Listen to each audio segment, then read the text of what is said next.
I am so glad to be here with you this evening tonight. I missed y'all. Did you miss me? Oh, I'm getting a little twang there. Thanks to my new southern roots. So, anyways, let's get into this. I'm excited, y'all. Um, so checking in can boost your resilience, it can lower anxiety. It can help you reach your goals and point you or redirect you to a life that brings you joy. So let me ask you though, when was the last time you checked in with yourself? I'll wait. No, really. I mean, when was the last time you set aside time to be honest with where you are, with where you want to be in relations to your goals, to your dreams, your purpose? If it's been a while, no worries. I completely understand. And to be honest with you, when I was doing research for this, studies showed that people rather have punitive punishment, they rather shock themselves than spend time alone with themselves.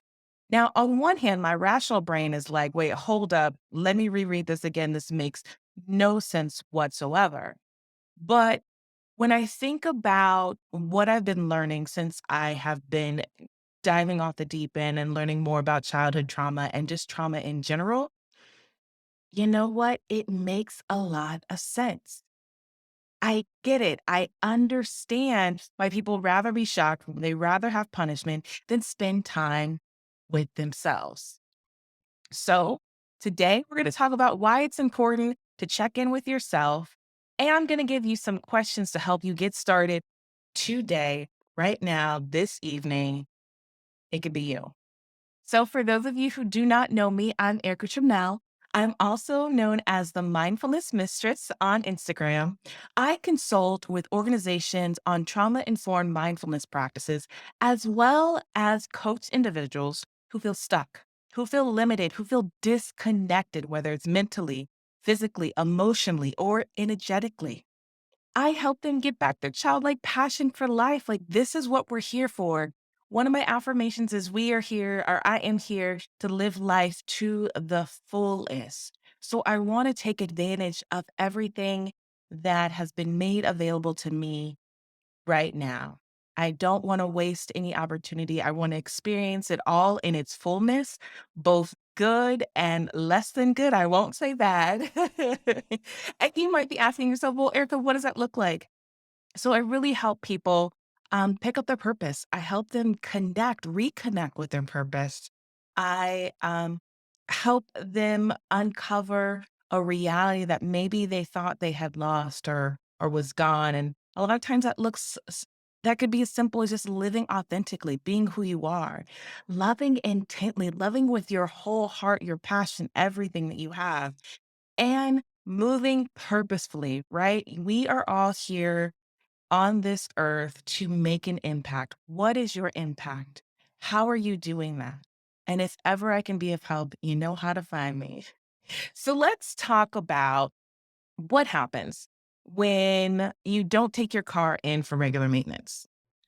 Um, I've done that. I've skipped an oil change. I've done that.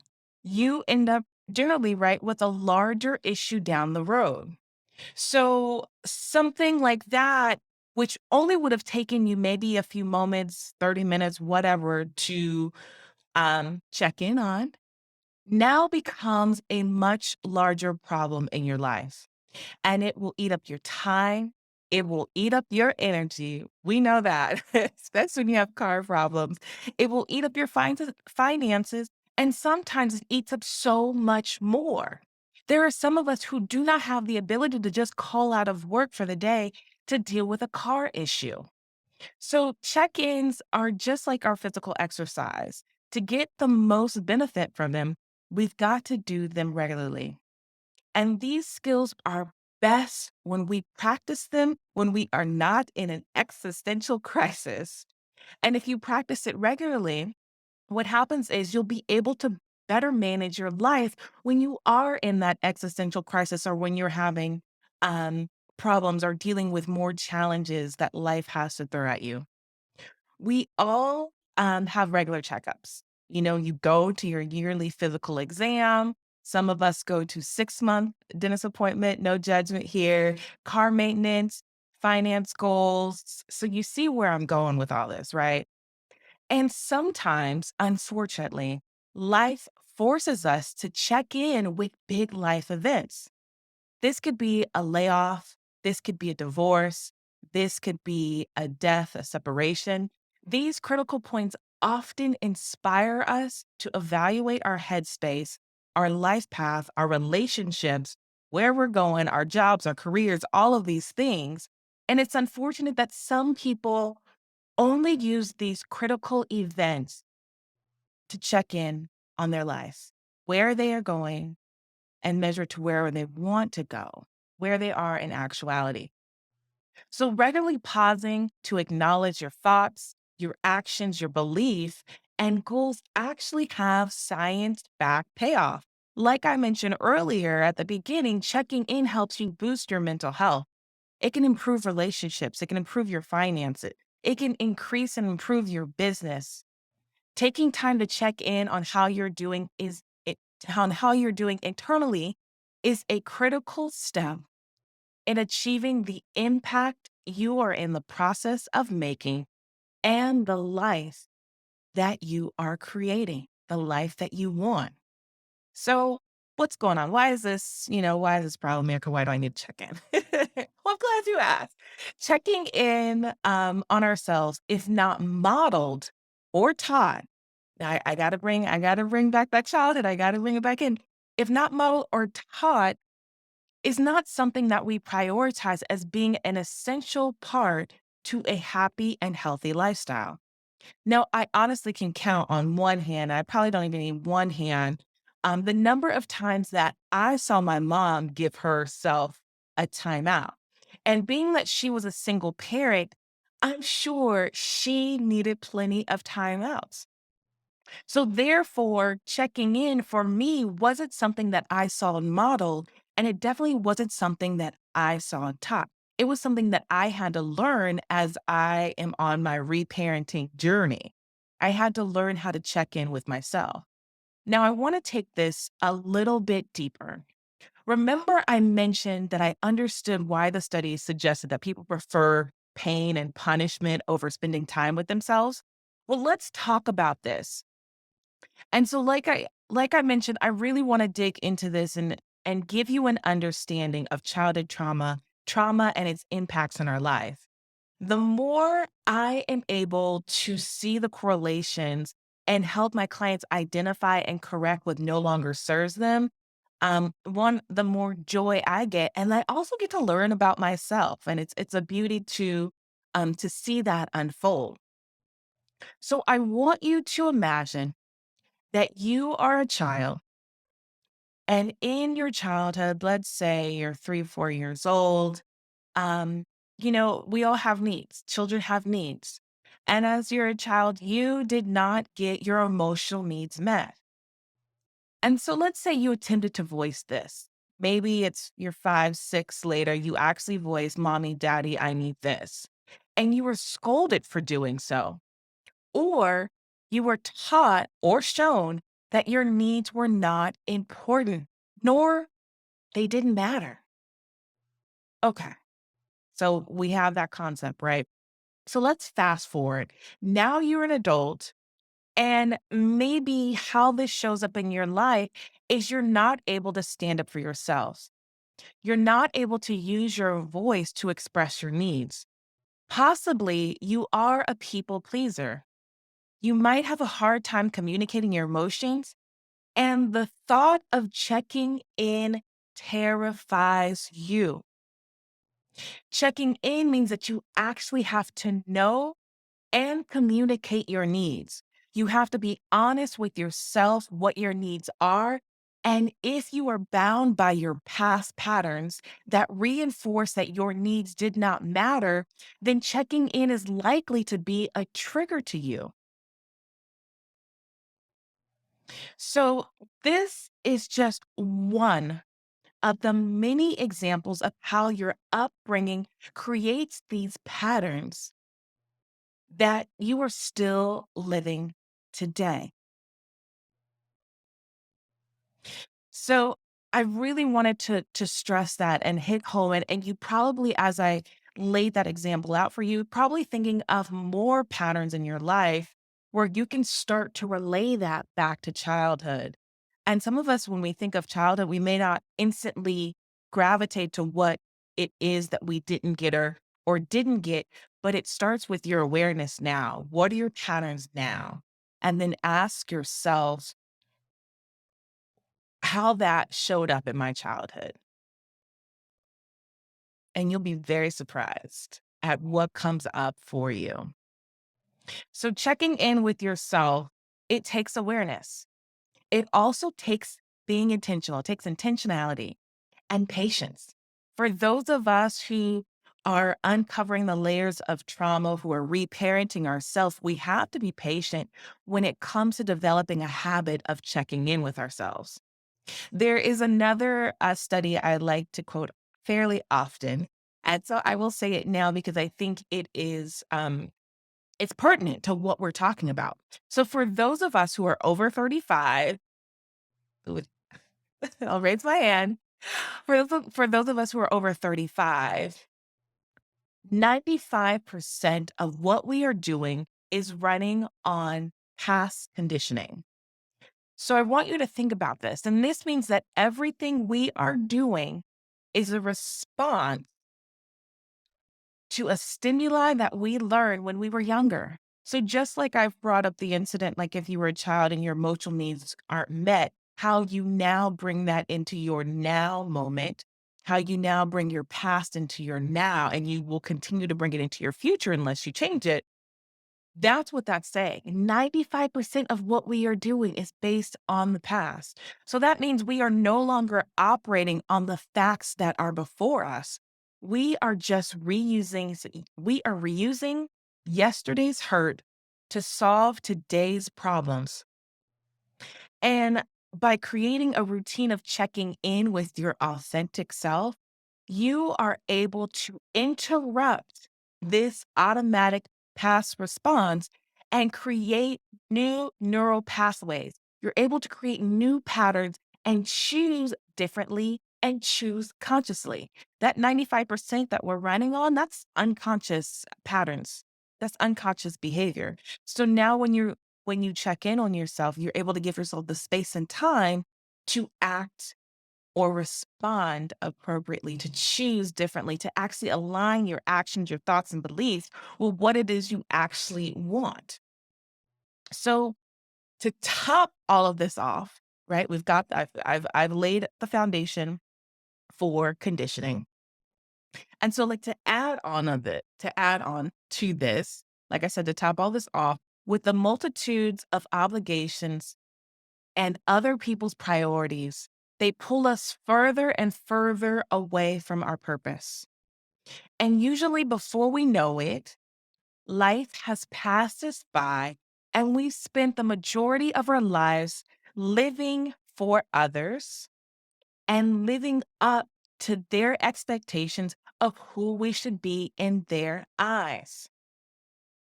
So I'm going to ask you, are your actions aligned with your intentions, with your resolutions, or are they aligned with other people's? Are they aligned with what your mom wants, what your family thinks that you should have? Are you aligned with where you want your life to go? Or are you on a path that has been carved out by the expectations of your loved ones? Well, that's what checking in allows you to do. It allows you to self assess. Now, granted, there is no guide to life. We all wish we had one. There is no roadmap to follow. However, when you take the time to check in and listen to your inner guidance, then you just might find that what you are seeking is actually seeking you. So if you're not sure where to start, I've compiled just three simple questions to ask that will help you dig deep and uncover your personal roadmap, unlocking your limitless power. So, the first question that I have that you can ask yourself is, what is important to me right now in this very moment? What is important to me? That is something you can meditate on. That is something you can journal, you can contemplate, you can just ask it. A really good trick and something I've been playing with lately um, is asking the dreamscape in the dream world. So before you go to bed, as you're feeling tired, before you lay down, ask your subconscious questions. You are going to be shocked by the dreams you have and the answers you get. Try it and leave a comment underneath if you did it. But ask yourself, what is important to me right now? So I'm going to give you a moment to think about that. What is important to you in this phase of your life? Not a future phase, not a past phase, but right now, based on your current environment, your current love life, your current relationships, your current job. What is important to you right now? When you think about what's important to you, then you can ascertain whether or not you are taking actions, that you are having thoughts, that your beliefs are grounded and rooted in what's important right now versus something else, versus somebody else's expectations, versus something that you deem might be important later. But right now, in this moment, it's not important.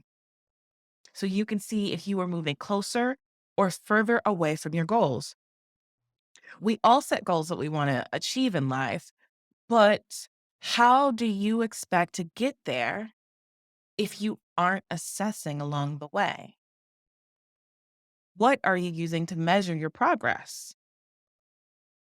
I heard something and it was a saying of something to the effect of like what you measure, you actually put your energy into and you allow it to grow. So, how are you measuring your progress to your goals? Checking in allows you to validate what you perceive as important versus what is actually important. It allows you to move closer to your goals through a self assessment and pivots, course corrections. So, the second question I want you to ask is, are there things in my life I am avoiding? Now that right there is probably a trigger for somebody, somewhere, and maybe a lot of us. Are there things in my life I'm avoiding? Do you actually want to admit that you're avoiding something in your life? Have you ever had a problem or a situation come up and it just came up at the wrong time? You're like, nope, I can't, nope, can't handle this, can't deal with this right now. I'm at max capacity. I do not have the capacity to deal with anymore. And you say you'll handle it later, only to find out that it's a week, it's a month, it's a year later, and you still haven't addressed the problem. Well, yeah, we've all been there. Scheduling regular time to check in gives you that time and gives you the opportunity to work through issues and challenges as they come up regularly so they do not become a larger issue later. If I go back to the analogy of the car that we didn't do our maintenance on, it's like that. We missed one oil check, right? One problem came up. We didn't deal with it. We missed another one. And now this problem has metastasized and it's a huge issue. It might be impacting our growth, our finances, our love life, whatever. Now it's a big issue because we kept saying we'll deal with it later, and later never came. We didn't take the time to check in and use that check in as an opportunity to address the problem. So when you do that, when you set time to check in, you give yourself permission to deal with that annoyance because that's what it generally is, instead of having to deal with the catastrophe that later will happen when you don't deal with anything. Right. And also, instead of worrying about when you're going to have time to deal with this issue, you can rest assured that you've made time. You've already carved out time in your daily schedule or weekly schedule, or if you check in bi weekly to where you know you can handle and tackle these issues. Right. And I would suggest scheduling check ins either daily or weekly as opposed to once a month. But depending on your pattern, depending on if this is something new to you, depending on if you're coming If you're coming from patterns of trauma, it may be difficult to do it as regularly in the beginning. So starting out slow is perfectly fine too. It's taking that first step, and that first step might be difficult to face yourself, to see you for who you are, but I want you to know that person underneath all that pain, all that hurt is a divine being, and I can't wait for you to meet him or her. So, some of you, like I said, might need to start this slowly and take opportunities as they come to check in as you actively seek help or create a safe space with it. That's another aspect I want to talk about when it comes from those of us who are dealing with our traumas is checking in may not feel safe because we never felt safe in who we were. Maybe we were, we were violated. If you're told you're not worthy, then you may not feel safe in your body, feel safe at home here. And so you have to first work on creating this as a safe space before you have it as a foundation for checking in. So the third and final question to ask yourself is if you're having any relationships, any personal relationships that are difficult, draining, or maybe perhaps the idea of a relationship scares you. This could be a sign that you're not your authentic self. And when you're running on autopilot, don't take the time to check in with yourself. You run the risk of not being aligned with your thoughts, beliefs, and actions. And when you're not aligned, this can manifest in relationships that are unhealthy, difficult, and toxic. So think about a time when you weren't yourself, or think about a time when you had to put on a mask. And I probably should put the quotations on when you, I'll say when you put on a mask, not had to put on a mask, when you put on a mask to please others. How were your interactions with the people? How were your interactions with yourself? How did it feel not being yourself in that moment?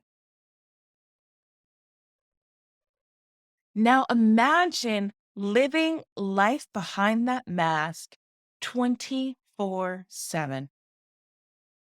And unfortunately, this is a reality for a lot of people. And this is also something that trauma can do. Makes you want to live in that mask because you don't feel worthy enough. You don't feel valued to be yourself. This is what past trauma, this is what childhood trauma, this is what it looks like. It can be ugly, but the coming out is beautiful. Um, so in your past, maybe you weren't accepted for who you are. So now this is your survival. This is how you get through every day. You put on that mask time and time again. So much so that you may not even know who you are. You wear the mask with you.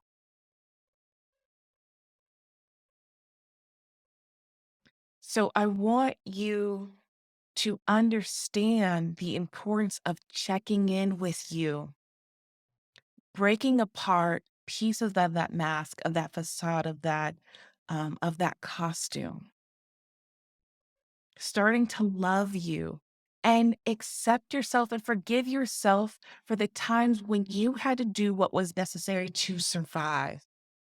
That trauma response may not be needed anymore.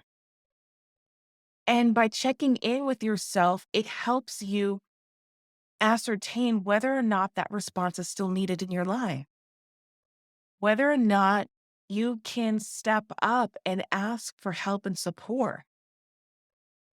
You may not need to hide the real you anymore.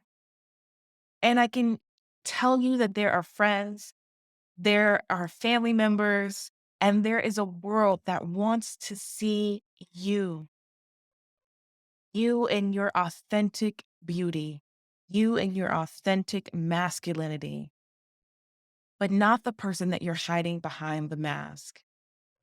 And when you could check in, you start to align with what feels right for you. You allow others to do the same. And I tell you, you will be able to connect with people on a deeper level. You'll be able to build relationships that have a solid foundation. And not to mention, you will be able to connect with people like never before because you will be your authentic self. But it takes taking the time to check in with who you are, what it is you want out of life, not just accepting people's ideas and expectations of who you should be. So often, the habits that we practice during these times are ones of survival, and they're made unconsciously, and that's okay. But when we reconnect our patterns and our actions to our why, to our life's purpose, we are more successful and fulfilled. Checking in gives us a chance to align, eliminate, or change things in our life that are no longer needed. Now is a great time to reflect on your plan. What's working? What's not working? What do you need to correct? What needs to be pivoted? What needs to be thrown out? And remember, we literally just had a new moon a few days ago. So know that you are supported in every step that you take, whether it be internally or externally.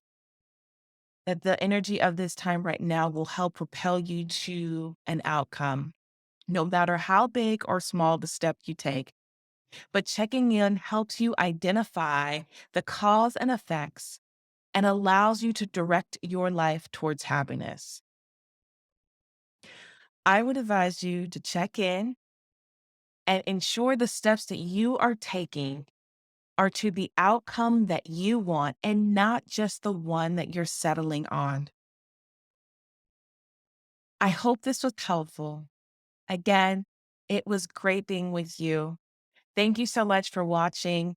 I'm Erica Trimnell. Join me next time when I will talk about what our fear teaches us. Bye.